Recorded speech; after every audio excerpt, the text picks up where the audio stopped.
Yes, Your Honor. Ms. Nestor, ready to go? Yes, sir. Okay, let's go back on the record. Mr. Burmester, the state's next witness. The state's next witness, Your Honor, is Brooke Carrington. Ms. Carrington, let's get you sworn in.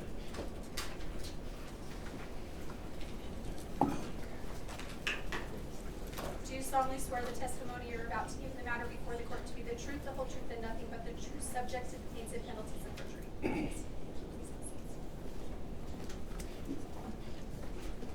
Good. Can you give Ms. Carrington a glass of water? Thank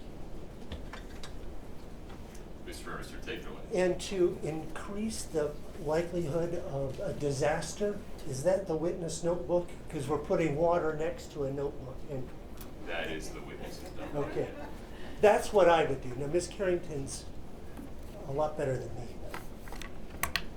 Thank you very much.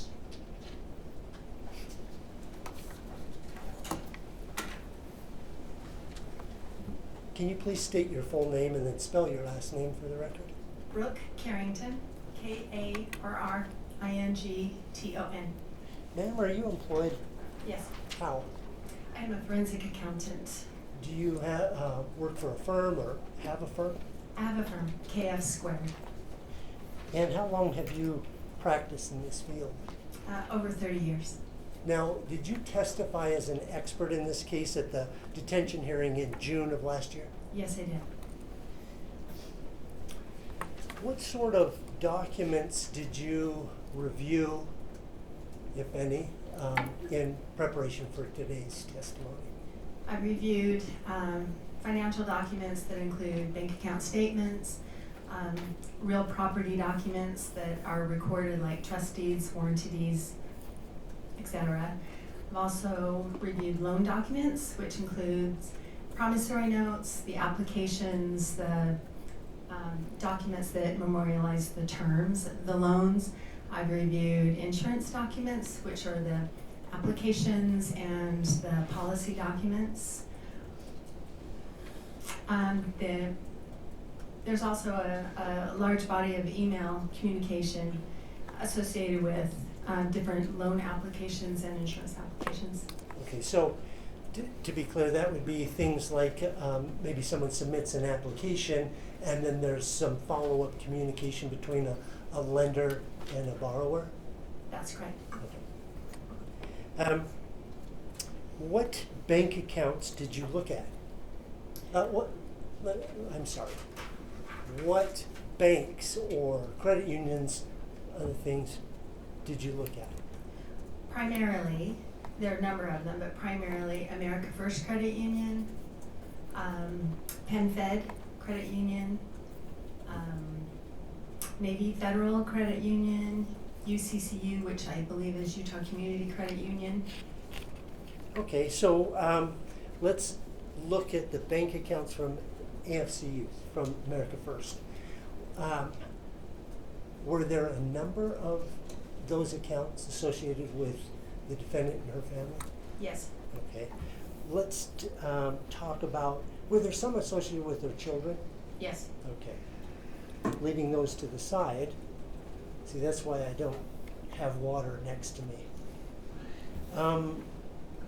Let's look at the adults. What accounts, and let's refer to them to the last four digits of those accounts. What ones did you look at? Primarily, the K. Richins Realty account, which is 5677. You sure it's 5677?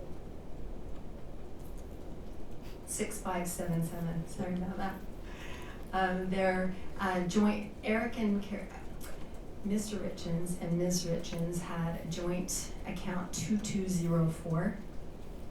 Ms. Richins had a personal account which is 5244, and then the C&E Masonry account which is 7664. Okay. This 6577, the K. Richins Realty, did Eric Richins have access to that account that you could see? Not that I'm aware of. He was not a signer. I don't see any transactions that indicate that he would have access that. Can you generally conceptualize how 2204, that joint account, was used? That appeared to be the account where typical household expenses were paid. The mortgage on the house, the credit card payments, the kids' expenses, insurance payments, various things associated with family. Purchases at the grocery store? Things like that, yes. Yeah, okay. Are you, through this work you've done for the county, and let me ask this question. Were you originally hired by the estate or someone else before being hired by the county? Yes, it was. Who hired you? I was brought into the case to work on behalf of the estate of Eric Richins. Okay. And so I worked on that case, but then when I was hired by Summit County, I ceased my engagement with her. I see. Okay. So in part of your work, did you ever become familiar with a premarital agreement? Yes. Okay, I'd like to refer your attention to docket number 106.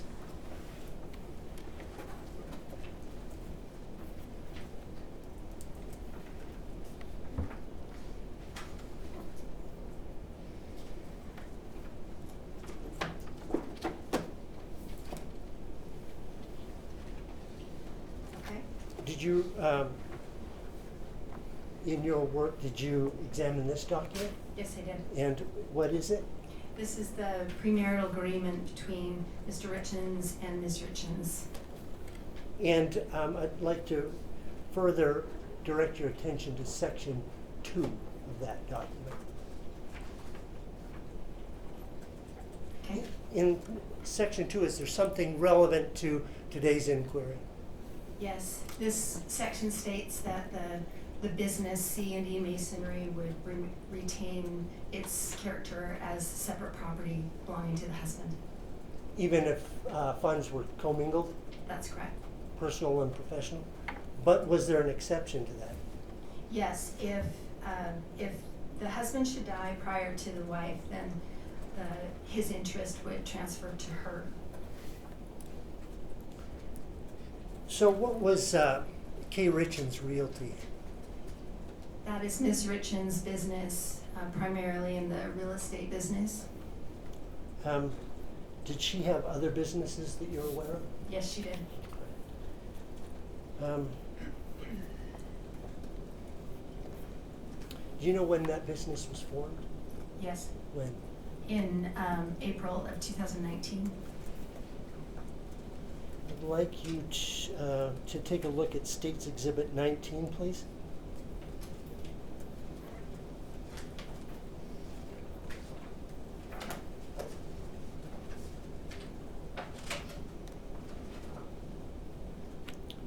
What is that?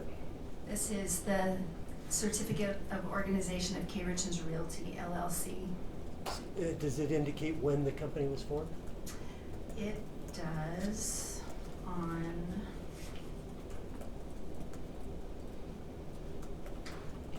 yes, it does. What is the date? April 26, 2019. And does it also give an address for this business? Yes, it does. What is that address? 282 Willow Court in Camas, Utah. Okay, is that in Summit County to the best of your knowledge? It is in Summit County, yes.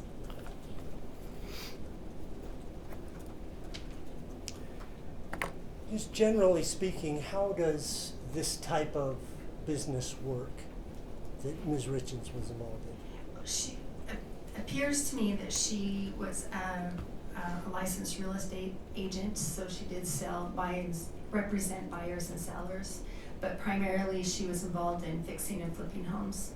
So she would buy it, fix it, then sell it? Is that what we're getting at? That's correct, yes. Okay. This began then in 2019? That's right. Were there other purchases or transactions that predate 2019? Yes, And where did those take place? those were in South Carolina.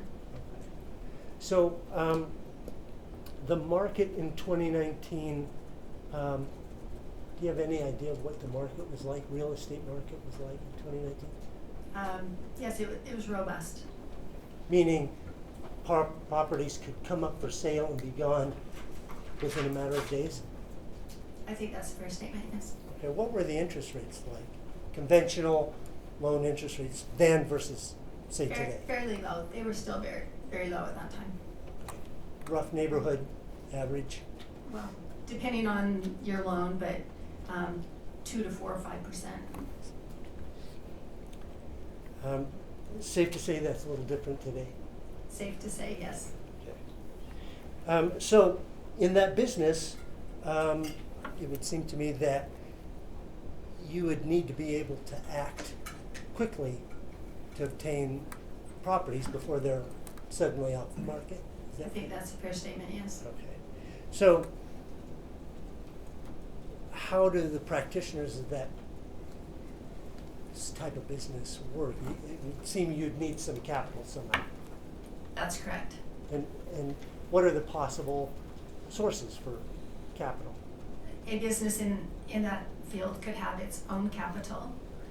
It could borrow from financial institutions. They could borrow from friends or whatever, hard money lenders, Okay.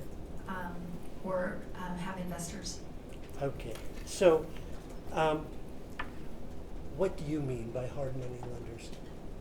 Hard money lenders are, soft money lenders would be like traditional financial institutions where it's a conventional loan, there's a conventional loan application process, due diligence by that financial institution, or and they're typically regulated by state and federal agencies. And then hard money loans are called that colloquially because they have more strict terms, they're harder terms, usually a higher interest rate, very definite zero tolerance default clause usually. Okay, so I guess the advantage of a conventional loan would be lower interest rate. The disadvantage would be response time because of the due diligence required. That would be, yes. Okay. The others are more responsive in time, but have these more draconian clauses. Yes.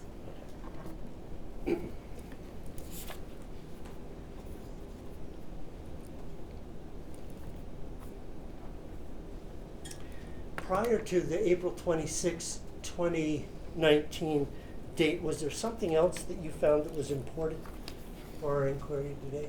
Yes. And what was that? The home equity line of credit that was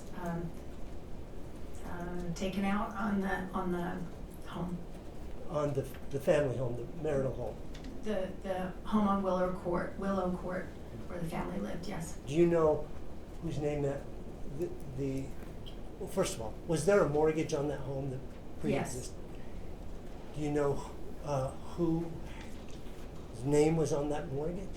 The home was owned by Eric Richins, Okay. and the home equity loan that was taken out was also in the name of Eric Richins. Could you give us a very brief description of what a home equity loan is? It's a line of credit typically that is established. There's a loan application process. There's a line of credit that's established that someone could tap into their equity that they already own. I see. So you could make home improvements or whatever you wanted to do with it, I suppose. A person could tap into it for any number of reasons. I see. Okay. In this case, there was home equity line of credit for how much? $250,000. And when was that? That was in March of 2019. And so does this in effect, is it secured by the home itself? It is, yes. Okay, so this is essentially a second mortgage. Your Honor, I know this isn't expert, but we're doing a lot of leading, so I would just object and ask if we could maybe let the expert be the expert here and object. I think it's just laying foundation and so overrules, but if we can keep it moving. Will Mr. do. Burmester.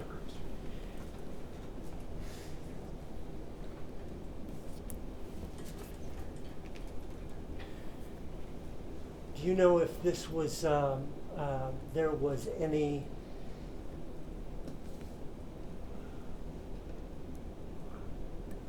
in order to obtain this, I guess, is where we need to go with this. In order to obtain this loan, home equity line of credit, on a home owned by Eric Richins, how does that happen? There's a loan application process, and in this instance, it was signed by Ms. Richins, referencing a power of attorney. Okay, I'd like to direct your attention to States Exhibit 123, States Exhibit 124. We'll take 123 first. Are you talking about the dockets? Yes, Okay. I'm sorry. Docket number 123 and 124. Okay, yes, I got those. Do you recognize those two documents? Yes. Is there a difference on the date it's signed by the purported author of it, I guess? Yes. What's the difference in the date on it? Docket 123 is signed and dated 5/8/13, and docket 124 is signed, dated 5/8/18. During your investigation and examination, are you aware of whether those docket number 123 and 124 came under suspicion? They were. Okay. I'd like to direct your attention to States Exhibit, or docket number 127. I don't 127? have a 127. I do not have a 127. Wait, never mind. It's just in different order. Yes, it is Sorry. out of order. That is That's okay. totally my fault. Okay, Do you know what that is? I do. What is it? This is the expert report by Matt Throckmorton. And those, he examined 3 question documents, is that right? That's right. Okay. And 123 and 124, are they any of those question documents? Those are 2 of the 3. Okay.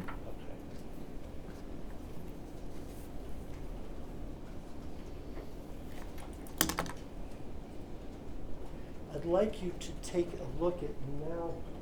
I don't think it's used. Lost control.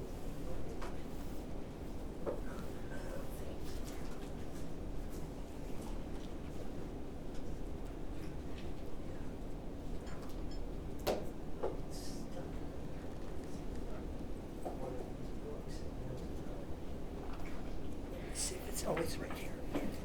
We do have it right here. Okay.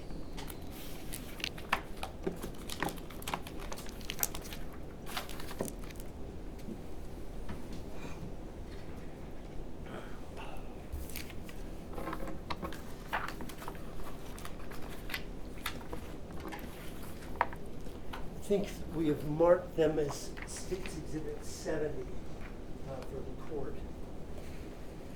I'm going to approach the witness Of because course. I'm not sure she has States Exhibit 70. Go ahead.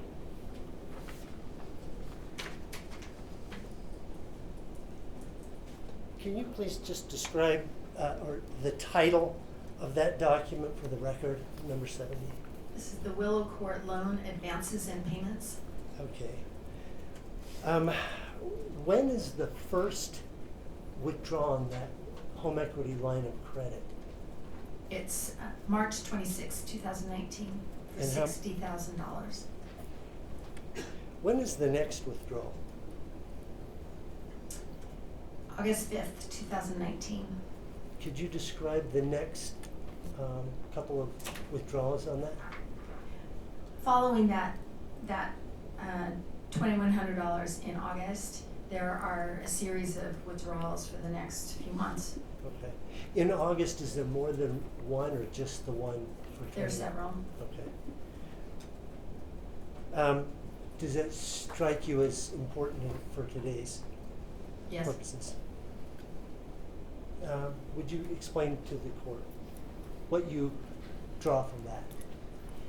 Beginning in August of 2019, this is around this time is the first property that Ms. Richins purchased after obtaining her business license.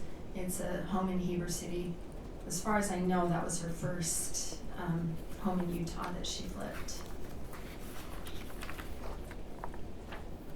We have State's Exhibit 71. That's this one. It's called Incompetence to Real Property. Mr. Burmester, are you offering state 70? Yes, yes, I will be offering State 70 and 71 as summary charts. Okay. Is Nestor any objection? No, sir. Okay, 70 and 71 are admitted. Could you read for the record the title of 71? Encumbrance and Real Property Chronology Trust Deed Summary. So what, does that help you state for the record what that first transaction was and where and, Yes. okay. It's the 550 house. The first warranty deed involving K. Richins Realty was August 1st of 2019. Okay. Now, I'd like to portray that in another way.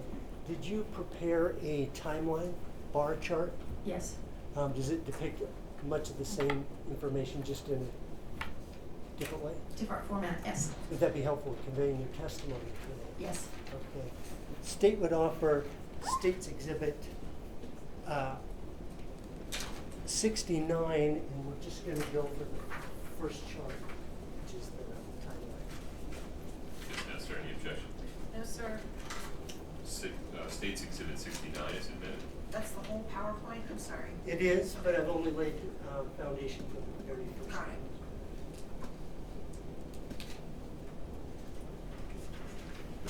Is that the bar chart you were just referring to? Yes. Okay. And so, can you just explain for the judge how this chart works? Sure. I think you've seen this before. The colors don't mean anything. They're just to distinguish one line from another. I've just got the years along the top and the months, and then going down the different properties just as some sort of an illustration to depict when properties were held at any particular time. And then within each bar is the address of the property purchased? Right, and so if you wanted to know what was held in June of 2021, you could draw a vertical line to see which properties were owned at that time. I see. Okay. So, any more purchases in 2019 by K. Richins Realty? Not that I know of. There could be others, but this is what I have been able to compile. How about in 2020? 2020, yes, there were others. Okay. How many purchases by K. Richins Realty of property in 2020? I think there were just the 5. I see. Is there one that stands out to you? In 2020, Yes. not particular. Well, the Franson Lane one toward the end of 2020, in October of 2020. I see. The Franson Lane property in Oakley. I see. Let's drill down into the Franson Lane property. You said, when was that It was purchased? acquired in October of 2020. Is it different from the previous 5, I guess, counting 2019? Yes. In what ways was it different? It was a more robust project, a more ambitious project in amount. You know, it was. I think she acquired it for $1.3 million, and the others had been somewhere in the neighborhood of like $300,000 or $500,000. Did she require money, outside money Yes. to make this investment? Yes. Okay. What sort of investors? They were hard money lenders. Do you know who they were? Yes. Who are they? Sierra West Capital was the primary lender, which is this, as is the case on several of her properties. I see. And then there were other investors who contributed the funds basically for the rehab. I see, okay. Was there something else different in this application that you garnered from all the financial records? I'm sorry, I didn't understand your question. That's the way I roll. Okay. Was there something else that you found in reviewing all of the documents, not just the loan documents, that distinguished this purchase as opposed to the ones that had gone before it? Involving, all right, how about this? Do you know if C&E was involved in this project? C&E was involved in this project. Okay, and what did you discover about C&E's involvement? After the acquisition of the Oakley property, the Franzen Lane property, C&E, there were several checks from C&E that were deposited to the K. Richins Realty account. And they specifically have a memo on them that tie them to this property. And so over the next, between October and when this property was sold in March of 21, there are a series of checks. I think there are 6 or 8 checks that are about $133,000, I think. Was this property ever sold? Yes, it was. When? In March of 2021. Okay. What happened to the proceeds from that sale?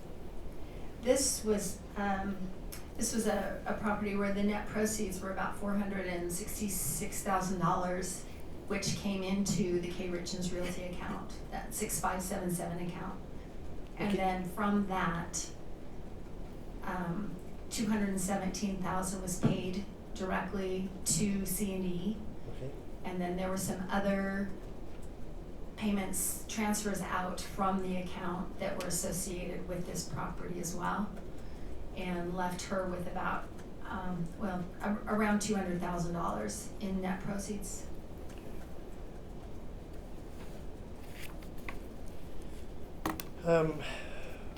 In your examining of all the evidence in this case, were there other things that you looked at to inform your examination that took place in October of 2020? There were other things in October of 2020, yes. Did you take a look at State's Exhibit 22, if you would?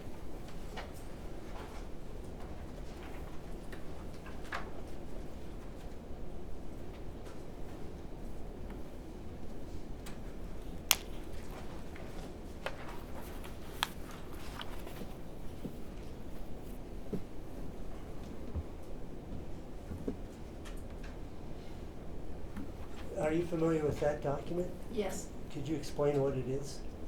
This is an intake form from a divorce attorney describing that Eric Richins was wanting to consult with his attorney on a potential divorce, and it's dated October 8th of 2020. In the wake of that, are you aware of any other instruments that were created out of that? Yes, there are the notes that the attorney appeared to have handwritten during the course of that first meeting.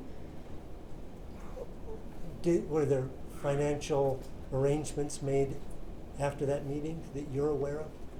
Yes, the notes indicate that there was some new information by Mr. Richins that there was the HELOC had been taken out on the home, Okay. that as if this was new, and then from this, he set up the Eric Richins Living Trust and also a will. Was there something dramatically different about the trust situation as before? The Ms. Richins was not the beneficiary of his estate. It was to be for his children, and the trustee was going to be his sister, Katie.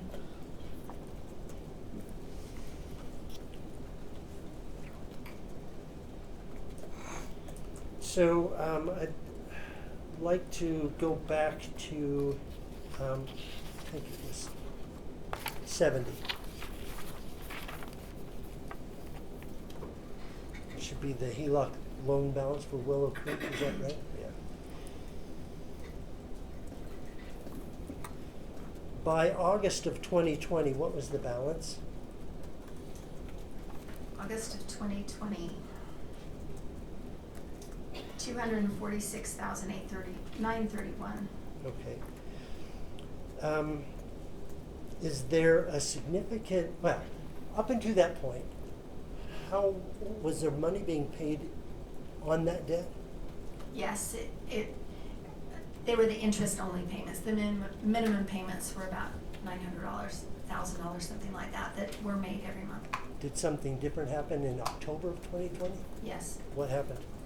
There's really the first significant payment, and it's $50,000 on October 12th. Do you know what the source of that fund was? Yes, Ms. Richins had sold the Cleveland Avenue house in Salt Lake, and from that she received net proceeds of about $63,000. There was a transfer, and then this $50,000 was sourced from that. Okay, on October 12th. Yes. Okay. Bringing the balance to approximately what? $196,000. Do you know whether in October she was in a financial position to just pay that $196,000 off? She was not.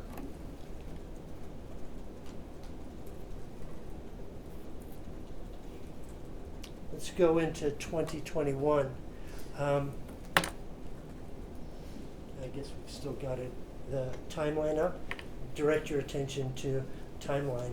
And could you describe for the record a summary of what purchases, et cetera, took place in 2021? Yes.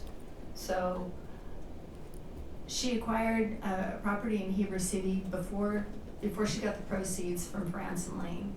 And then after that, she acquired a number of properties throughout the summer especially, and then ending the year acquiring 3 on the same day in November.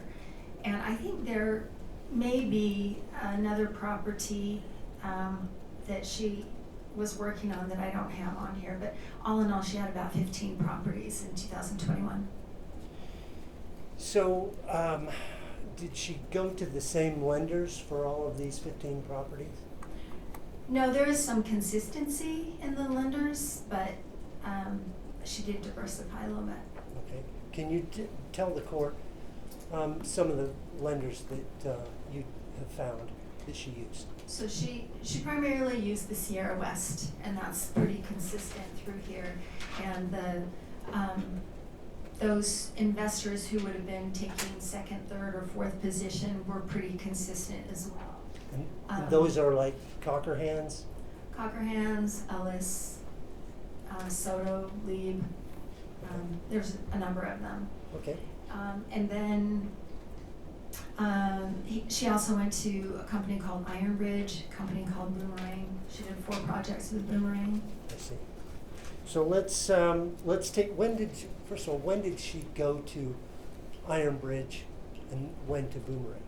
Those were in the summer of 2021. Okay. And Iron Bridge, how would you describe what Iron Bridge is or does? They appear to be a hard money lender. The terms are somewhat more flexible than typical hard money lenders, but the interest rates the interest rate on that loan, I believe is 13%. Was 13%. And in 2021, is that high? That would be high, yeah. So, how did the application process go between the defendant and Ironbridge? There is an original application that is submitted. It appears to be online.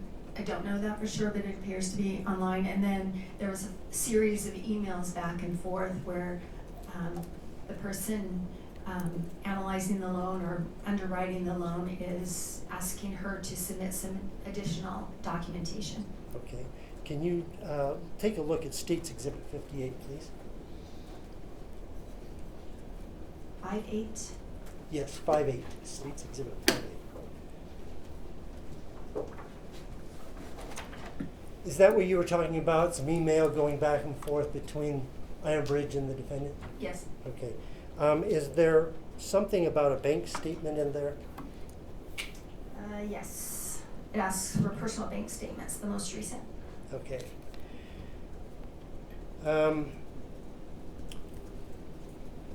Based on your experience and training, why would they want to know that stuff? Typically, they'd call that proof of funds. They want to, they need to verify. In banking terms, it's KYC, know your customer. Every financial institution needs to know and verify the individual and entities that they're dealing with. I'd like you to take a look at State's Exhibit 59, if you would.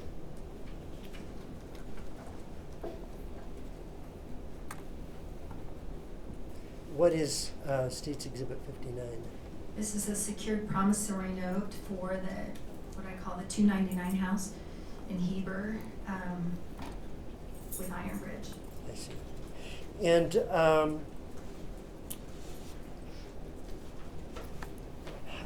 first of all, this is K. Richins Realty purchasing this. Is that what it? That's right, and I misspoke. This is 10%. I had misstated the interest rate earlier. And what is the amount that they're loaning? $346,500. When? In this is in July of 22. 20. I'm sorry, July of 21. Sorry.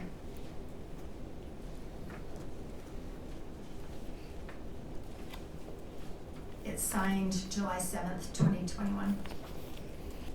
Now, did you examine a bank statement from Ironbridge purportedly given to them by the defendant?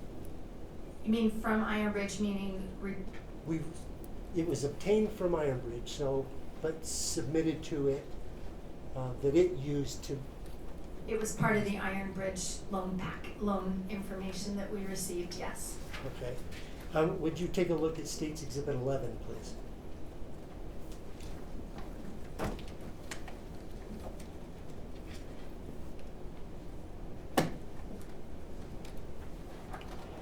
What is State's Exhibit 11? This is America First Credit Union bank account statement for May 31st, 2021 for K. Richins Realty, account number 6577. And do you know where this was sourced from? This was sourced from Ironbridge as indicated by the number on the top. Okay. And how do you know it's K. Richins Realty? The header on the bank account statement purports to be K. Richins Realty. I see. And then in the body of that statement, does it give the amount in the bank account? Yes. What is that? The summary of the accounts for the 3 accounts that are included in this bank account statement is $210,898.61. Okay. That's the ending balance. So I'd like to direct your attention now to State's Exhibit 12. What is State's Exhibit 12?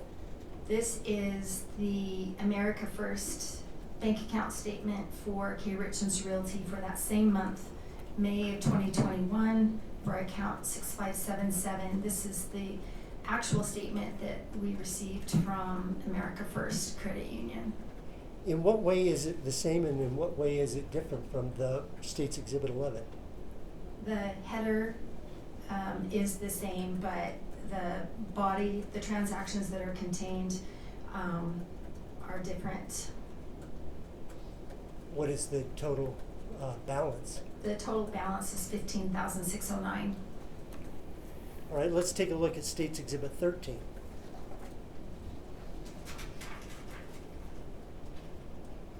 What is that? This is the actual bank account statement for C&E Stone Masonry, ending in 7664. This was the document that was received directly from America First Credit Union. And how do you know it's C&E's? The header indicates that it's C&E's, and the transactions appear to be consistent with what C&E would be doing, and it matches the bank account statement that Iron Bridge produced, but it has the different header on it. So let me make sure I understand this. 11 has a header from her account, K. Richins Realty, but yet the body of C&E's May 31st bank statement. That's correct.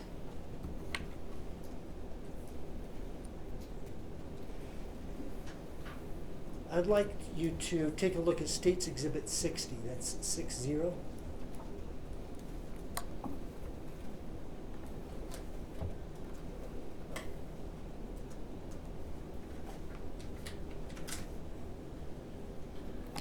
I believe that's an email exchange. Is that right? That's right. What's the subject? Quick question. Okay, and is the quick question below, physically below the response? Is that Yes. okay? So what is the quick question? This is from Mr.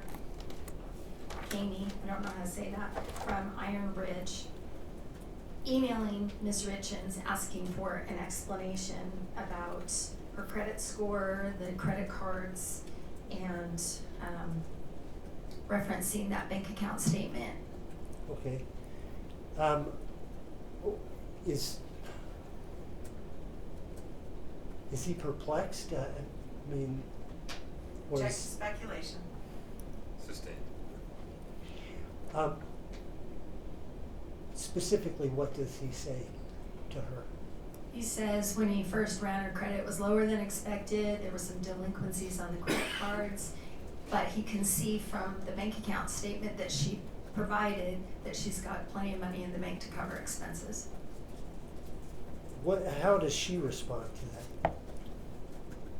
Would you like me to read it? Yes, please. If you just read what she says to that question.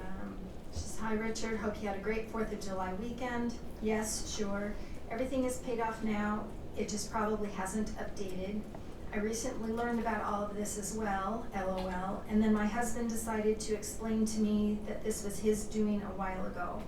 We are in the process of separation for one of many reasons, but this is one of them. To keep it short and sweet, LOL. It's been crazy to say the least. I look forward to working with you guys on our first and hopefully many projects." Okay, you said she obtained some loans from Boomerang 4, I believe you said.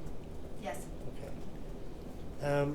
I'd like you to take a look at State's Exhibit 14, if you would.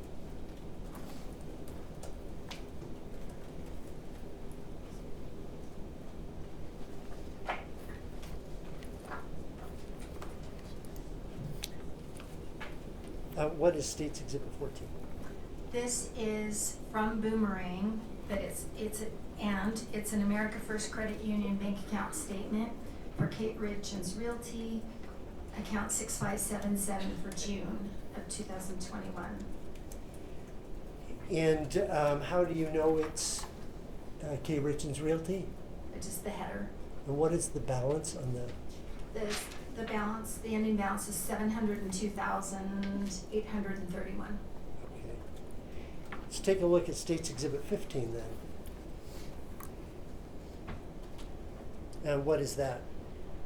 This is the actual statement that was obtained directly from America First Credit Union for Richins Realty account 6577 in June of 2021. And the header says Richins and Realty and the 6577? That's right. What is the ending balance? Ending balance is $15,339. Okay, let's take a look at State's Exhibit 16. And what is that? This is the actual bank account statement that was obtained directly from America First Credit Union for C&D Stone Masonry LLC, account 7664 for June of 2021. And it presumably says C&E and 7664 Yes. in the header? In the header, yes. What's the ending balance? The ending balance is $702,831. That's the same as State's Exhibit 14? The one that was issued to Boomerang, or submitted to Boomerang, yes. Okay. So once again, cut and paste of header for Richins Realty and the data, the amount of money on hand from C&E. That's correct. Direct your attention to State's Exhibit 61, if you would.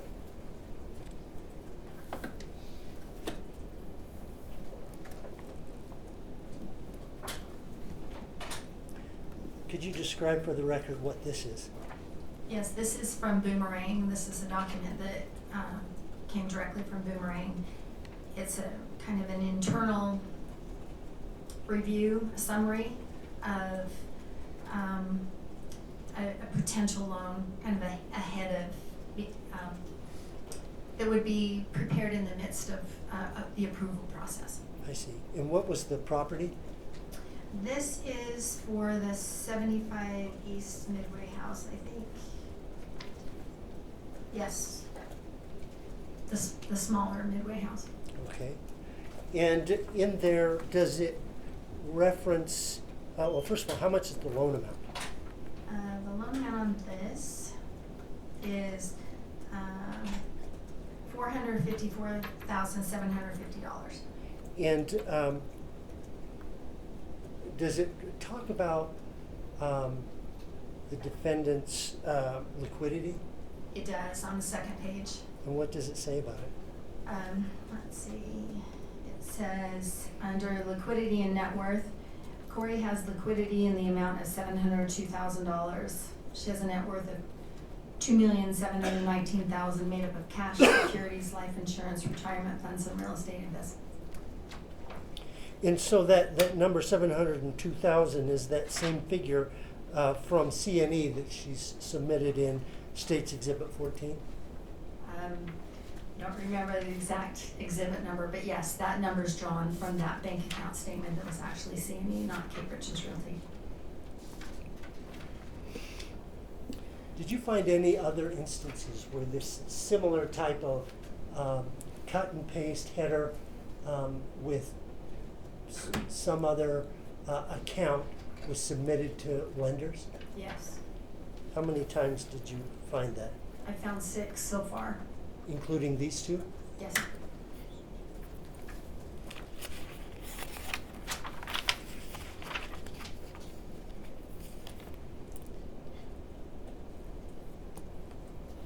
Now, I'd like you to take a look again at the timeline. Yes. Okay, so these purchases in 2021, you've already mentioned, it's 15, more and more. Did any of them sell? Yes. Great number of them did, yeah. Okay, tell us about that.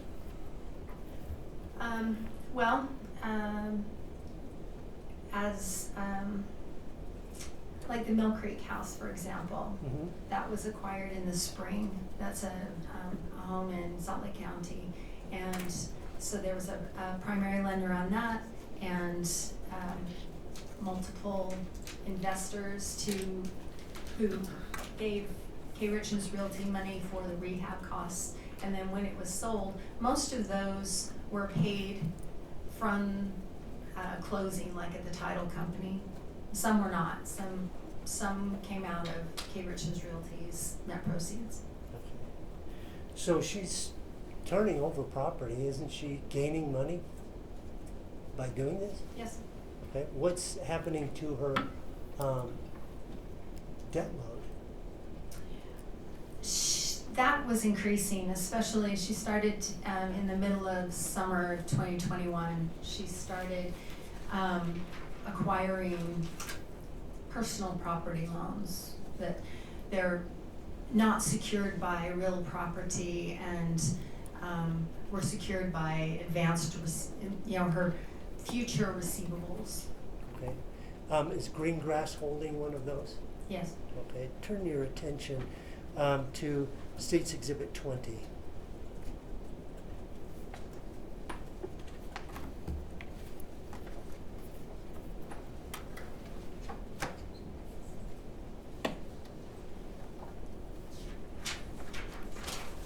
So could you, first of all, tell us what State's Exhibit 20 is?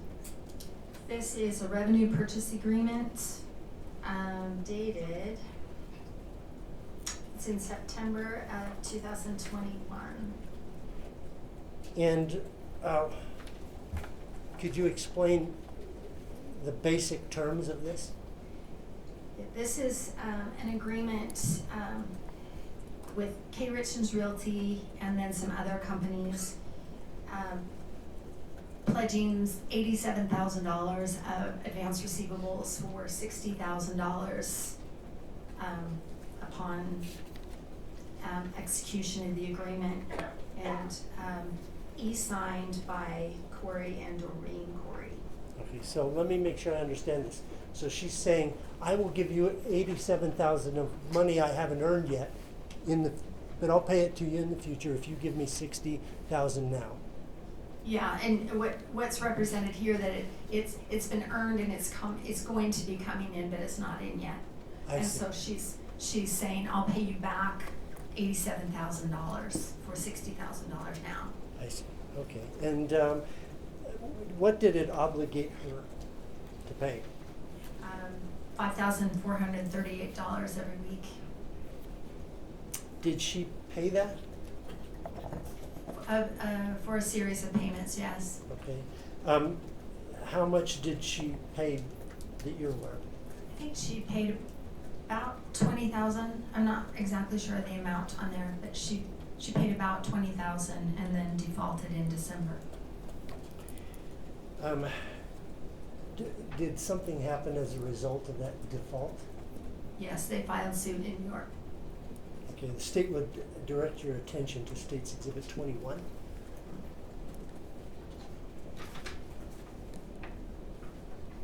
Could you describe for the record what State's Exhibit 21 is? This is the summons and the verified complaint associated with that lawsuit. And so in a lawsuit like that, there's some alleged facts? Yes. Okay, so I'd direct your attention to page 5, fact number 11. Yes. And what is the allegation there? That she did pay $21,752, leaving the balance of unremitted receivables of $65,248. And then there's default fees of $2,500 and attorney's fees of $19,574. Did you find any other agreements or attempted agreements between the defendant and these type of lenders?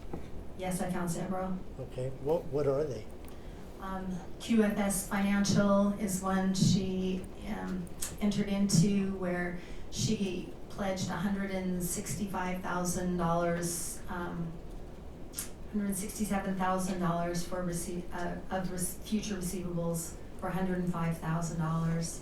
Okay. That was the largest one by far. Most of them are in the $20,000 to $30,000 range. Is Blue Bridge something like that? Blue Bridge is one, Delta Bridge Funding, Zahav Asset Management, crowdfunding. There are over a couple of dozen, I'm sorry, over a dozen, yeah, about 20 or 25. You mentioned early on that the defendant had an account with Navy Federal. Yes. Oh, Navy Federal, do you know what kind of account she had there? At Navy Federal, she had a checking, a savings, and a credit line. Okay. During the period of August to December of 2021, do you have any idea? Well, first of all, what was the maximum amount for that, the credit limit for that revolving line of credit? That was $15,000. For that period, August 2021 to December of 2021, do you know what her balance was, relatively speaking? Well, it was almost maxed out most of the time. During that specific review period, I would say, I think that's about $13,000. Okay. Can you take a look at State's Exhibit 26, please?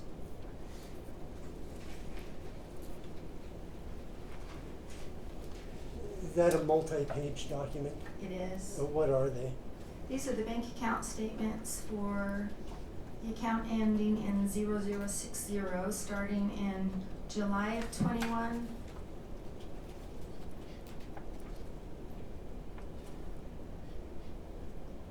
Ending in March of 22, Okay. and for Kouri Richins.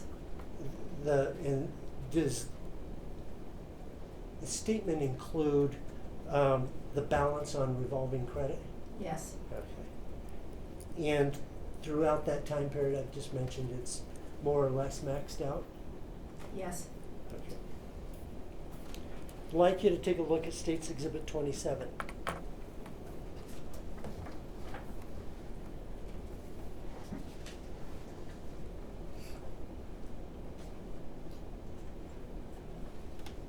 Do you know what those are? Yes. What are these? These are checks from the account of Kouri Richins at Navy Federal, and these checks were deposited into the account of K. Richins Realty. I believe all of these were deposited into that account, and none of them cleared. Okay. Let's just do an exercise on one of these. Let's take a look. What's the check number on the very first one of State's Exhibit 27? Check 271. And when is that? The date on the check is 8/28/2021. Can you find that transaction in State's Exhibit 26, which is those statements for that appropriate time period?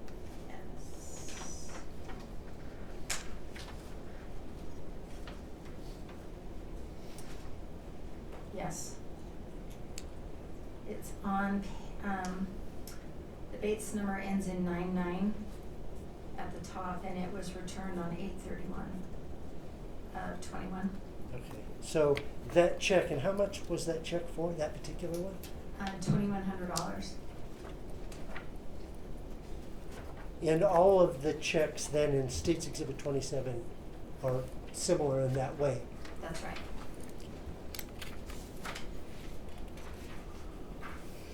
So now we're at December of 2021, the end of the year there. What is her financial status at that point? All in all, with all of the property, she had acquired and sold a number of properties. She retained several as rentals. She still had loans on those properties. So at that time, it was about $4 or $4.5 million that she still owed on those. Well, the trust deeds, she had paid some on them, but there's that. And then with all of the personal property loans, it's hard to tell for sure, but I think somewhere around $500,000 or $600,000 she owed on those personal property loans as well. Now you mentioned that one, for example, was, I think it was Greengrass that That's right. required her to pay 5,000 weekly?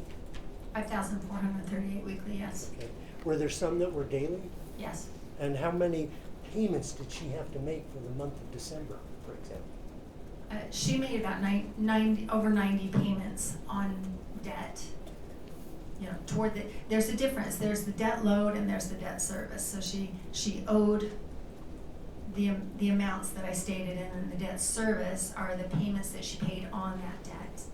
And they're a little, well, there's over 100 that she paid payments.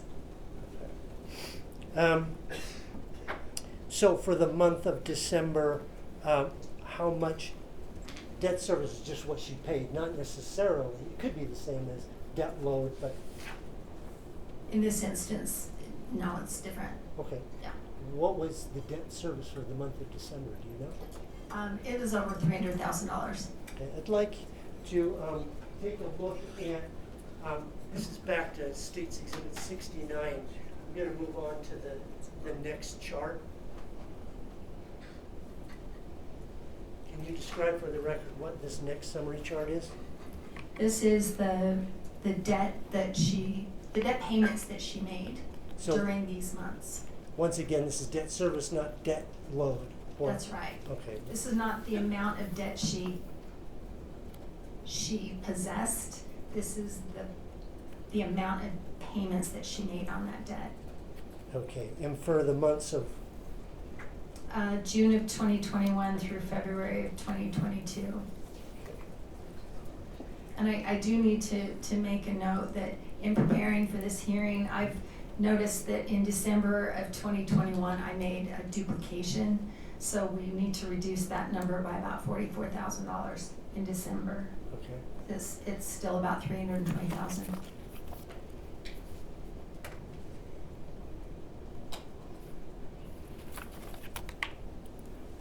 Now, in January and February, it appears to go down, is that right? That's right. Let's once again look at the same information and expressed differently.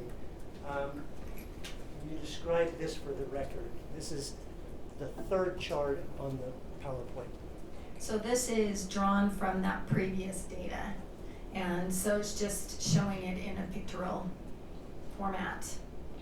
It seems after December, it seems to be going through the floor. That's right. These are the payments that she made on the debt. She did pay off one of her lenders, one of the personal property loans. She did pay that off in January, and that was about $19,000. But mostly because of what had happened in November and December, so many transactions had been returned and not cleared by the bank. They did not.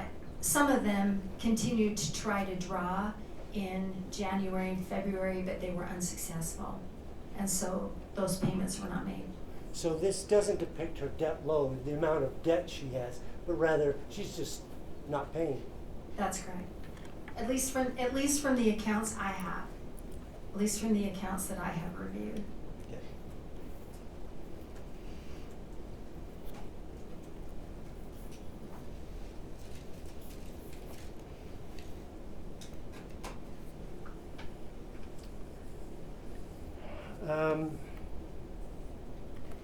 Sometime around this time period, did she take on another project? Yes, she did. Is it different than previous projects? You're talking about the Legacy Way project, the large house? Oh, okay, yes. Tell me Yes. about that. She, the first REPC, which stands for Real Estate Purchase Contract, was in December of 2021, and it's a very large property on Legacy Way in Midway, and that's the property that she did end up closing in March 22. Okay. It begins though in December and concludes when in March? Well, the settlement statement I've seen is dated March 4th. Some documents were signed March 4th, some were signed on the 7th and recorded on the 8th of March. How is this different from any of the other previous projects? It was an unfinished house and just quite large, a very, very ambitious project. The purchase price, I believe, was $2.9 million.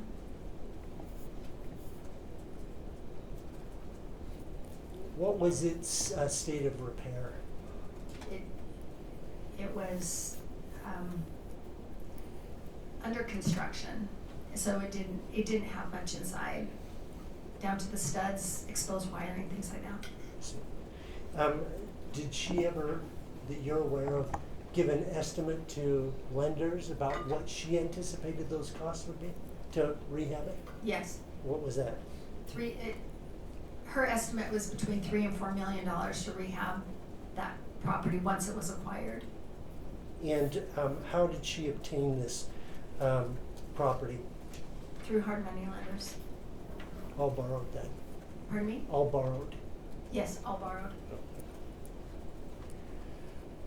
Okay, I want to talk about life insurance. Have you had the opportunity to look at life insurance policies that were owned by the Richins family? Yes. Do you know about how many there were?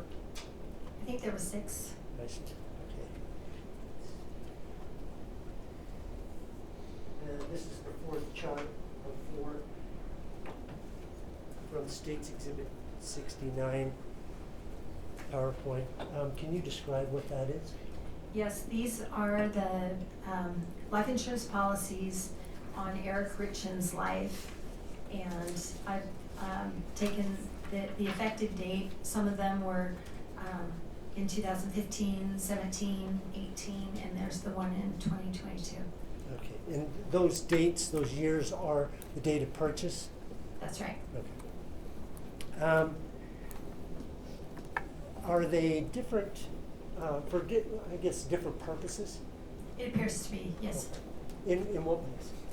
Well, the first one on the top is a mortgage insurance policy. So basically, it would pay off pay down the mortgage. I think it's some odd amount, like 72.05% or something.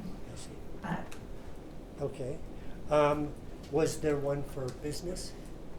I believe so, and I am unclear as I sit here if that's that $1 million one or not. So I'm sorry. There is one on the business where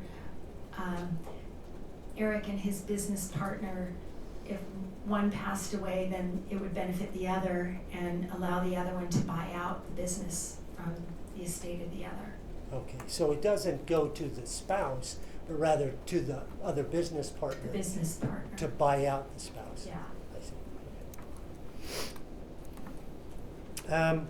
Are you familiar with a company, life insurance company called True Stage? Yes. Is it some sort of business association with PenFed? Yes. Okay. To your knowledge, what is that relationship? Well, True Stage is an insurance company, and they typically market their product to credit union members, all sorts of credit union members, different credit unions. Do you know whether the defendant was a member of PenFed? She was, yes. How about, do you know whether Eric Richins was? I know that he was not. Okay.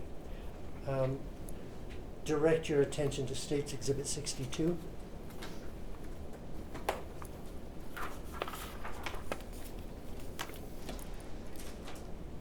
And what is that, just for the record? These are the bank account statements for Kouri Richins at PenFed Credit Union, the account 9118, for the period starting in October of 2021.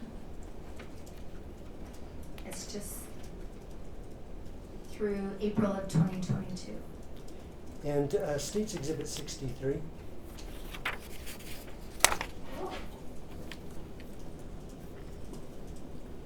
What is that? This is a declaration of custodian of records. no records, and this is from PenFed Credit Union, stating that Eric Richins did not have any accounts at their institution. Okay. Are you aware of an application from the defendant to True Stage for life insurance in January of 2022? Yes. All right. Direct your attention to State's Exhibit 17.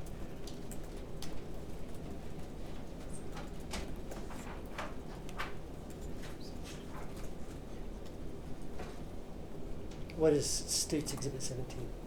This is the application for True Stage Individual Term Life Insurance, TAT.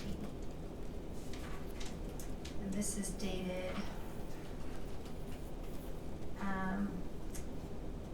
the end of January 28th or 29th of 2022. And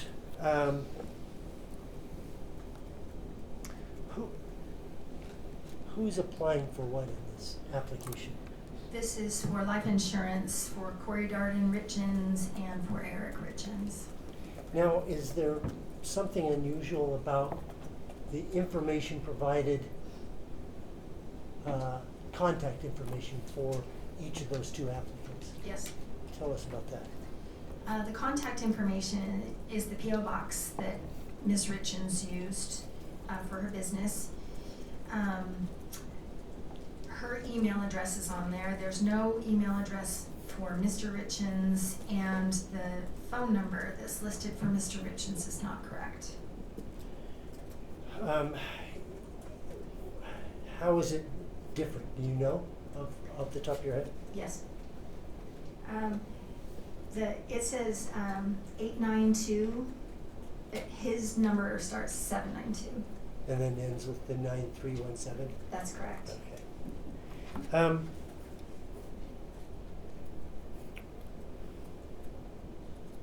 To be clear, the mailing address is the business address for K. Richins Realty for both of them? Yes, this was pre-populated. It Okay. appears to be pre-populated this way with Kouri Richins and her P.O. box in Camas. And when is it effective? This policy was effective February 2nd, 2022. Okay, direct your attention to State's Exhibit 65. Now, before I go there, I'm sorry, I skipped over something. Early on, we talked about docket 127.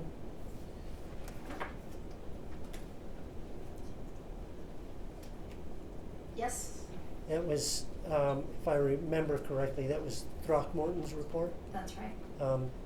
And in there, he has how many question samples? 3 questioned samples, yes. Okay, so 1 and 2 are the power of attorney we've already addressed. That's right. So question number 3 is, It's the signature on this life insurance policy. I see. And so is your understanding what? He calls them simulated forgeries, and that they're probably not Mr. Richins' signatures.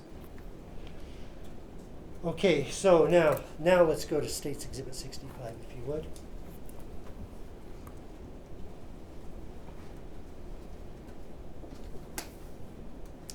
What is State's Exhibit 65?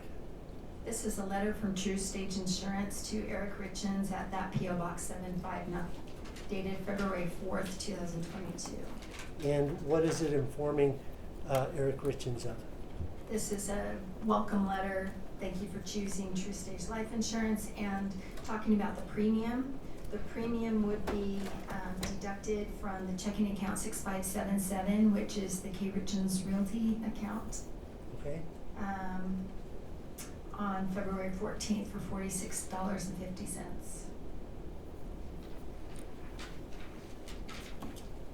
And that's an automatic withdrawal? That is. Okay. Have you examined AFCU account for K.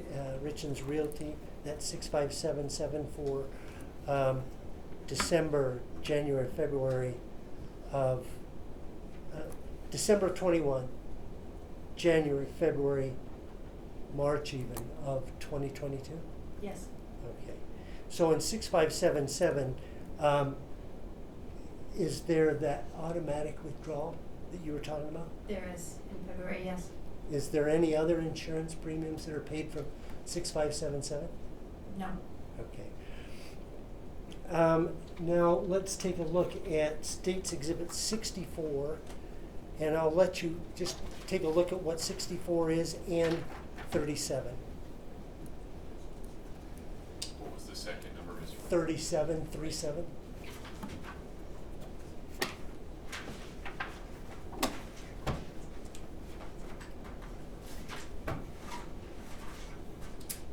Could you describe for the record, what is 64? 64 is part of December. So this is an America First Credit Union bank account statement from America First Credit Union. Mm-hmm. Which Eric- account? Eric Richins account 2204. So this is the joint account Okay. where the typical household expenses were paid. And it is for December 2021, pages, and it goes through,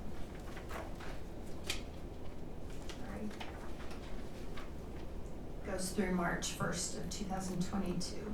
Okay, so looking at those, are there any of the insurance premiums that you've mentioned before paid out of 2204?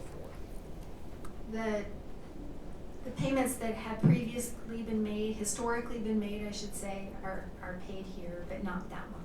But not the new one, just Not the all new the one. previous ones? That's correct.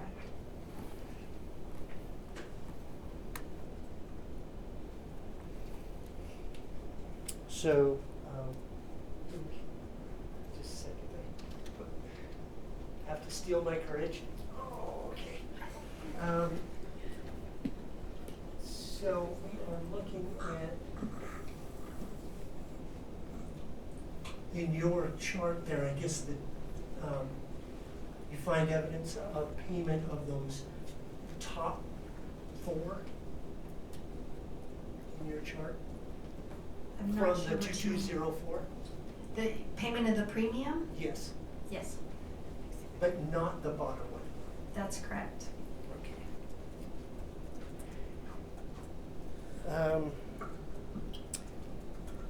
Do you know if the defendant made any claims on those insurance policies, Yes, she did. particularly the true stage?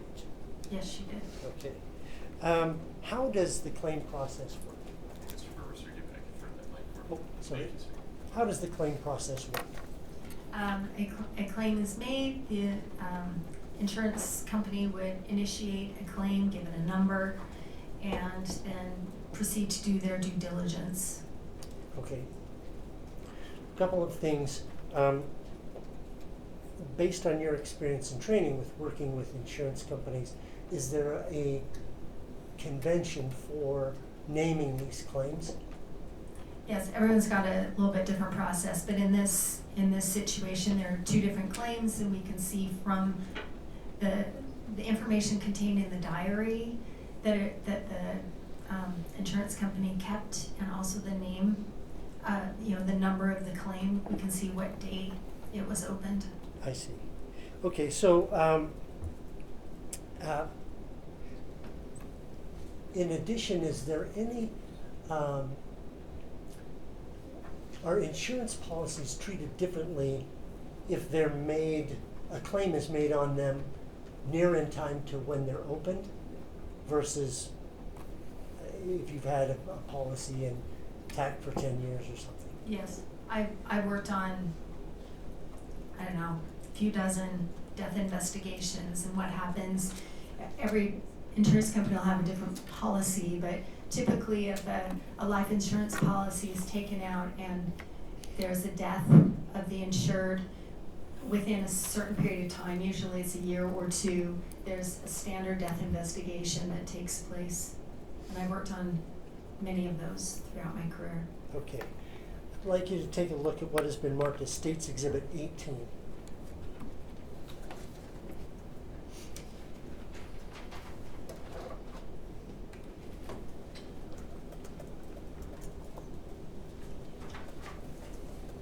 What is State's Exhibit 18? This is notes for claim 2204-28003. So this would be the claim opened on opened on April 28th. It's probably the third one that they assigned that day or something. Okay. And so that, do you know which policy this is referring to? This one is the larger of the two. This is the $250,000 policy that from 2017. Okay. And is this what you referred to earlier as a diary? Yes. Okay. I think we have an State's Exhibit 67. We just, at the beginning of the day, I think, offered State's Exhibit 67 as. Yes. And I don't know if she did. It's right here. I have. That's Okay. Yep. And can you identify for the record what State's Exhibit 67? Yes. This is a similar document, but this is for the other claim, number 2204-22032. So this is the claim that was opened on April 22nd, 2022, and this is the first one, and this is for the $100,000 policy. And it was opened on April 22nd of 2022. That's you're right. saying. Okay. Let's look a little closer then. First of all, with State's Exhibit 18, can you describe what this is recording and how it works with the business? This is a chronological diary, just note-taking about the date and time of a call or a contact, and just some notes. So over time, they can go back and refer to what happened and when. I see. Now this is, State's Exhibit 18 is referring to the 2017 policy. That's right. And it was made then by April 28th, so a week after the other one. Yes. Okay. In there, does the defendant ask some questions, or I guess is the insurance company asking the defendant some questions about the case? Yes.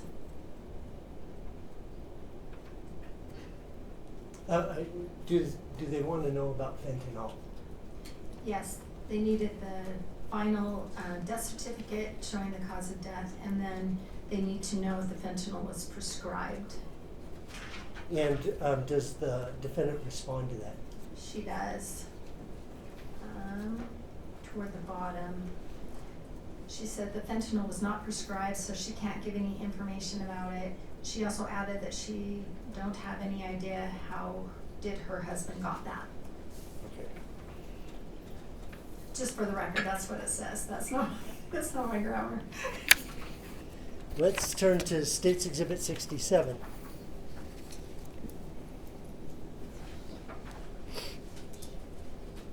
Now, to be clear, this is the first in time request, Yes, it is. and the policy that she opened, and I believe was effective, you said, February? 2nd. Mm-hmm. Yes.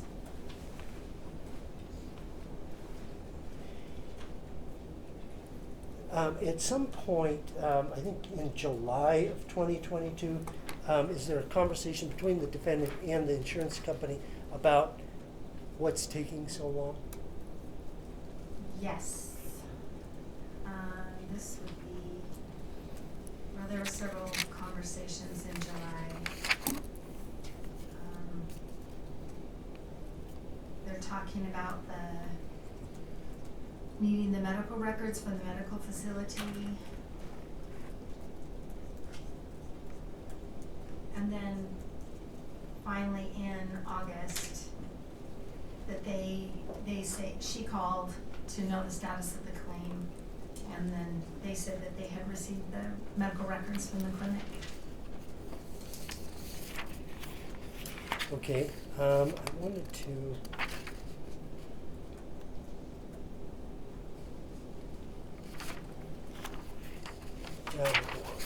All right, so they finally get them when? The medical records? That's, according to this, is 8/15/22.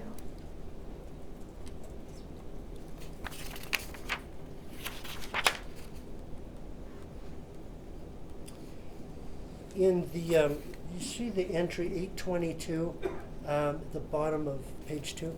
Yes. Are they talking about the medical records there at that last entry? It looks like, yes. And that they received them on what day?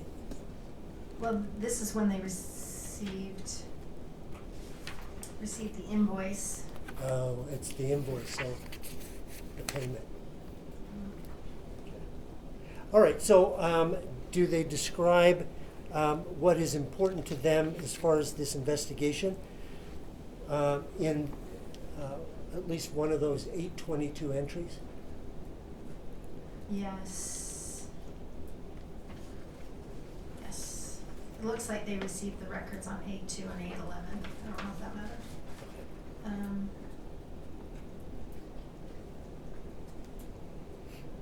Okay, yes, they received the 36 pages of records on 8/11. And then there's substance use other than prescribed. It's marijuana once or twice a year.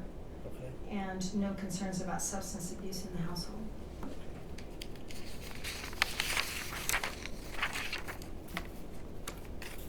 I have a moment, Your Honor. Yes. That's all the questions I have.